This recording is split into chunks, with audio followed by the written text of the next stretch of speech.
ठीक, तो हम इसको डायरेक्ट शुरू कर सकते हैं। इसका जो ऑर्डर है ना, देखो कहाँ पर पहले इसका ये देख लेते हैं। देखो इसका भी डिवीजन, चलो इसको लिखो।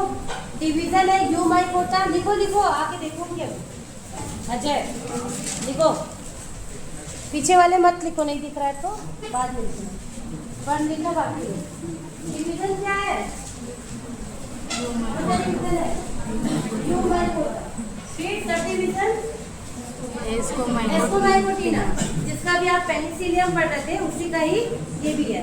ठीक है, फिर वर्ग क्या है क्लास?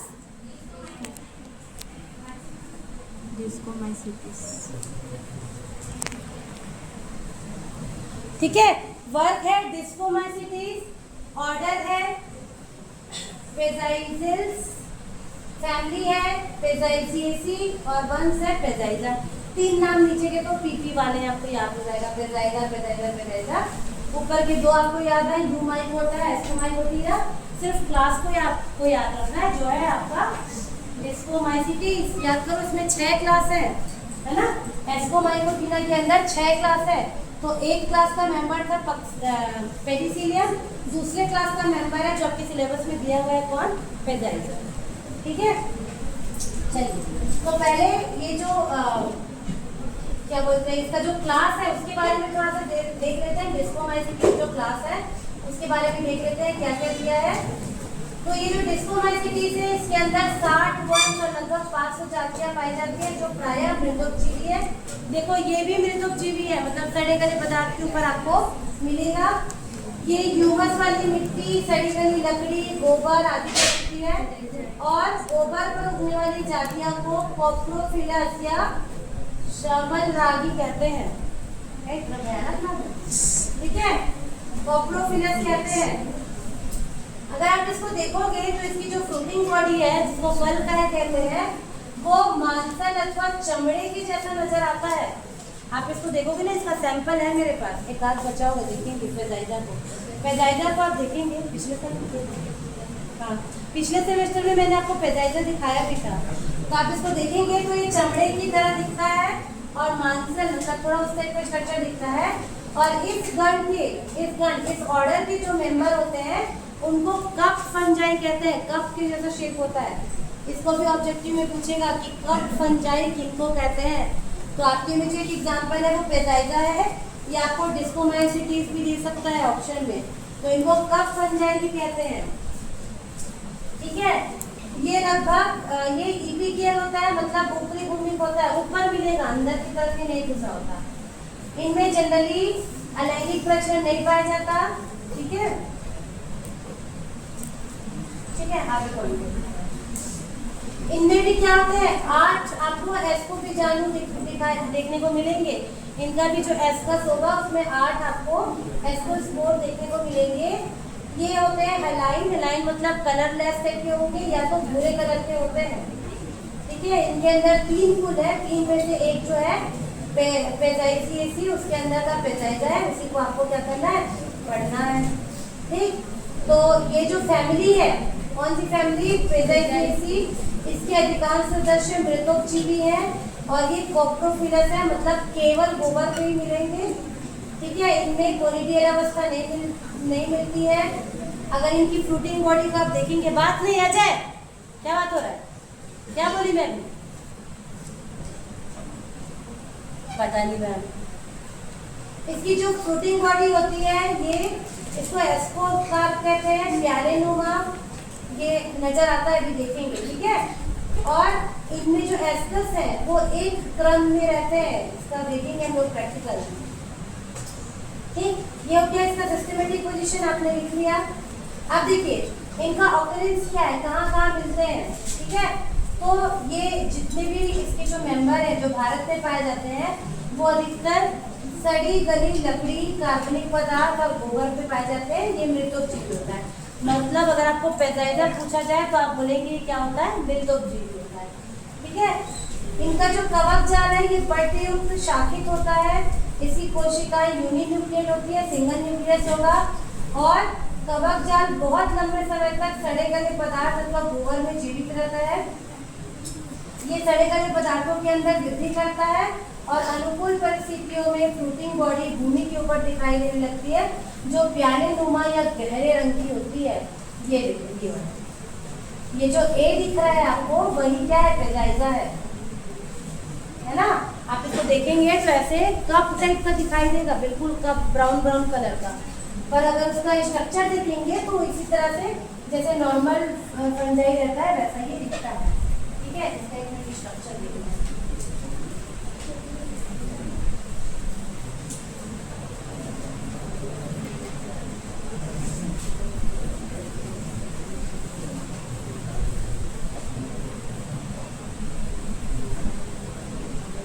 देखो ये दिख रहा है कप टाइप का स्ट्रक्चर है ना। नीचे जो ग्रीन ग्रीन दिख रहा है वो एल्गी है, शहबाज है। और ये जो आपको कप शेप का दिख रहा है ये क्या है, पेजाइजा है। तो बिल्कुल ऐसे स्ट्रक्चर ये नजर आता है। ये गोबर पे भी आपको मिलेगा, तो ढूंढ सकते हो, है ना। ये पूरा पेजाइजा है। देखो इसका शेप बिल्कुल कप जैसा है, कप जैसे चाय पीते हो।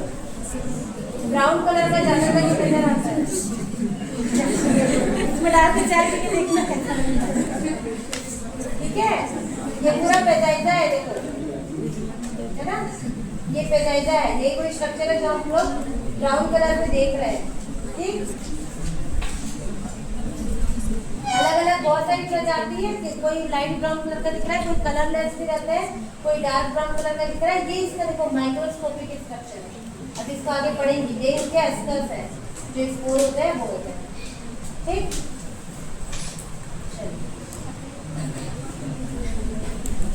ठीक। अब इनमें प्रजनन, तो इनमें भी दो तरह से होता है। एक को कहेंगे एसेक्सुअल प्रजनन, एक को कहेंगे सेक्सुअल। तो एसेक्सुअल प्रजनन कैसे होता है, कोनिडिया द्वारा होता है। कोनिडियोफोर पे कोनिडिया लगे रहते हैं, जो अनुकूल स्थिति में अंकुरन करके नए कवक का निर्माण करते हैं। एकदम सिंपल कोनिडिया से। सेक्सुअल रिप्रोडक्शन कैसे होगा, देखिए पेजाइजा में कोई विशेष प्रकार के जननांग अथवा गैमीटेंजिया नहीं होते हैं। इनमें होती है सोमेटोगैमी। अब याद करो जब मैंने फंगस का रिप्रोडक्शन पढ़ाया था जिस दिन सेक्सुअल वाला, उसमें हम लोग 5 टाइप के देखे थे, याद है। जिसमें आपका गैमीटेंजियल कॉपुलेशन, गैमीटेंजियल कॉन्टेंट, कूगैमेट्स, ये सब था, आइसोगैमेट। उसमें लास्ट वाला था जिसको कहते हैं सोमेटोगैमी। सोमेटोगैमी मतलब अलग से कोई सेक्सुअल ऑर्गन नहीं बनेंगे, दो नॉर्मल सेल ऐसे पास आकर क्या कर लेंगे, फर्टिलाइजेशन कर लेंगे। उसको कहते हैं क्या, सोमेटोगैमी। ठीक है, देखिए क्या लिखा है। सर्वप्रथम अनेक वर्धी कवक तंतु एकत्रित होकर एक गोलाकार रचना बना लेते हैं, जो ऊपर की ओर एक छिद्र द्वारा खुलती है। इस गोलाकार संरचना के मध्य में कुछ कवक तंतु की कोशिकाएं आपस में क्या करती है, संयोजन करती है, मिलती है। इस क्रिया में एक कोशिका का केंद्रक दूसरी कोशिका में चला जाता है और इस प्रकार एक दो केंद्रक वाली कोशिका बन जाती है, जिसको एस्कोजिनस हाइफे, जो एस्कोजिनस हाइफे का निर्माण करती है। इस एस्कोजिनस हाइफे का टिप हुक जैसी संरचना बनाता है, जिसको प्रोजियर कहते हैं। प्रोजियर की एस्कस मातृ कोशिका से एस्कस का निर्माण होता है, जिसमें उपस्थित डिप्लॉयड केंद्रक एक बार अर्धसूत्री विभाजन तथा दूसरी बार साधारण विभाजन द्वारा 8 हैप्लॉइड केंद्रक बनाता है, जिससे 8 एस्कोस्पोर बनते हैं। ठीक है, ये वाला स्ट्रक्चर, ये जो आपको अभी कप टाइप से स्ट्रक्चर दिख रहा था, ऐसे दिख रहा था ना कप वाला स्ट्रक्चर, अगर आप उसको ऐसे काट के देखोगे, जैसे लैब में मान लीजिए हमने उसको ऐसे खड़ा काटा, ये वाला जो स्ट्रक्चर है, ये वाला जो स्ट्रक्चर है, अगर आपने इसको ऐसे खड़ा काटा तो आपको ये स्ट्रक्चर नजर आएगा। ठीक है, सबसे नीचे वाले को कहते हैं हाइपोथीसियम, बीच वाले को कहते हैं सब हाइपोथीसियम, और ये जो ऊपर वाले हैं इसको कहते हैं हाइमेनियम। ठीक है, यही वाला जो हाइमेनियम है, इसी का ये बड़ा रूप है। तो इसी में दो जो सेल है आपस में मिलके, है ना, इसका एक नीचे वाला डायग्राम करते हैं, इसी का दो सेल आपस में मिलके, ठीक, ये बी वाला स्ट्रक्चर, फिर देखिए ये सी वाले स्ट्रक्चर, यहाँ पर देखिए आपस में ये एक सेल है, ये दूसरा है, इसके बाजू को आ जाएगा, और ये दो आपस में मिलकर ऐसा स्ट्रक्चर बना लेंगे जिसको डाइकैरियोटाइजेशन कहेंगे। डाइकैरियोटाइजेशन मतलब दो कैरियन, दो न्यूक्लियस आपस में आ गए। ठीक है। आपस में आने के बाद देखो ये यहाँ पर से फिर ये ऊपर की ओर बढ़ना शुरू कर दिया। ठीक है, उसके बाद ये हो गए, फिर ये इस तरह का स्ट्रक्चर बना लिया जिसको कहेंगे क्लोजियम, अभी देखा था। उसके बाद उस क्लोजियम में वहां पर क्या होगा, ऊपर की जो एक सेल होगी वो मदर सेल की तरह काम करने लगेगी, जिसको कहेंगे मास्टर सेल। ठीक है, और उस सेल में क्या होगा, मियोसिस होगा और माइटोसिस होगा। एक बार मियोसिस होगा, उसके बाद माइटोसिस होगा, और माइटोसिस होने के बाद देखो वो यंग एस्कस है, उसके बाद आपको इस तरह से एस्कस वाले जो स्ट्रक्चर है वो जो है नजर आएंगे। तो इनका भी जो एक एक एस्कोस्पोर है, ये वाला जो पूरा एक है इसको एक एस्कोस्पोर कहेंगे। तो एक एस्कोस्पोर में 8 आपको एस्कस मतलब 8 स्पोर नजर आते हैं। ठीक है, तो पेनिसिलियम भी हो गया या आपका फेजाइजा हो गया, दोनों में हमको कितने स्पोर देखने को मिलते हैं, 8।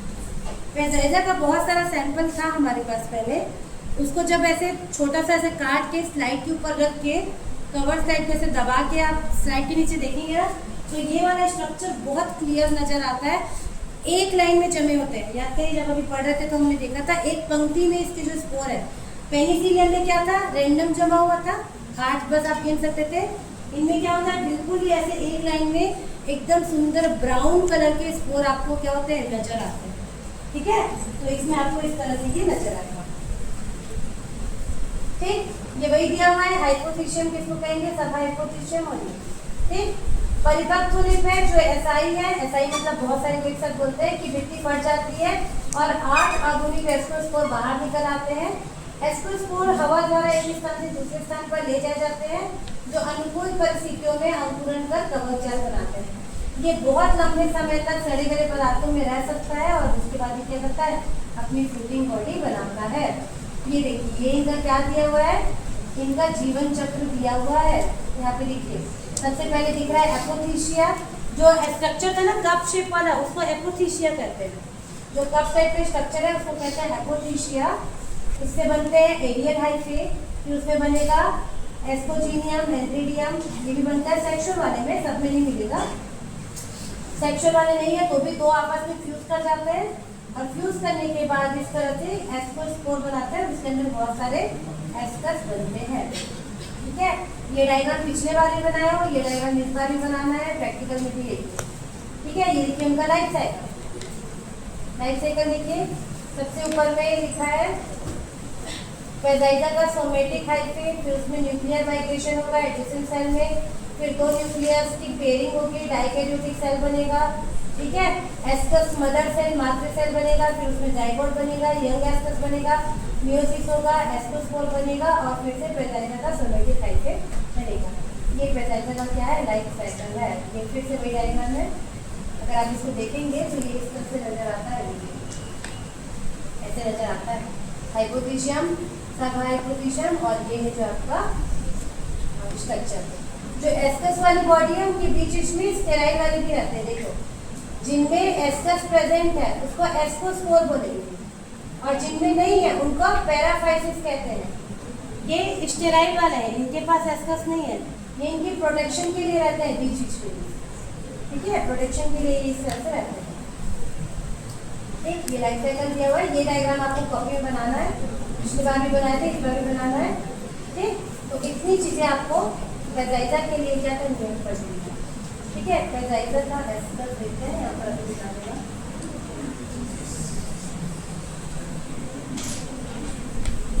देखो ऐसे नजर आए, जब आप इसका स्लाइड बनाते हैं तो ये बिल्कुल ऐसे लाइन से 8 एस्कोस्पोर आपको नजर आते हैं। ठीक है, ब्राउन कलर में, या ये भी स्लाइड है। ठीक है, ये भी स्लाइड है, ये स्लाइड है हमारे पास, इसको देखेंगे। आप इसको काउंट भी कर सकते हो, शायद पिछले बार भी किए हो, है ना। ये बिल्कुल ऐसे एक लाइन में नजर आता है। पेनिसिलियम में गुच्छे टाइप में था, 8 जो है वो रैंडम था। यहाँ पे देखिए बिल्कुल लाइन से एक पंक्ति में, अलग अलग क्योंकि ऑर्डर का है तो थोड़ा सा वेरिएशन तो रहेगा, तो इस तरह से बिल्कुल एक पंक्ति में जो है वो नजर आता है। ठीक है, इस तरह से नजर आता है। ठीक, ये वाली स्लाइड है हमारे पास, परमानेंट स्लाइड, इसको देखेंगे हम। ठीक, ये सब इसको एपोथीशियम बोलते हैं। ये जो पूरी बॉडी होती है फेजाइजा की, इसको एपोथीशियम कहते हैं। यहाँ पर भी देखिए पूरे स्पोर है ये, ठीक है। और जिनमें स्पोर नहीं है वो स्टेराइल वाले होते हैं, उनके सपोर्ट के लिए होते हैं।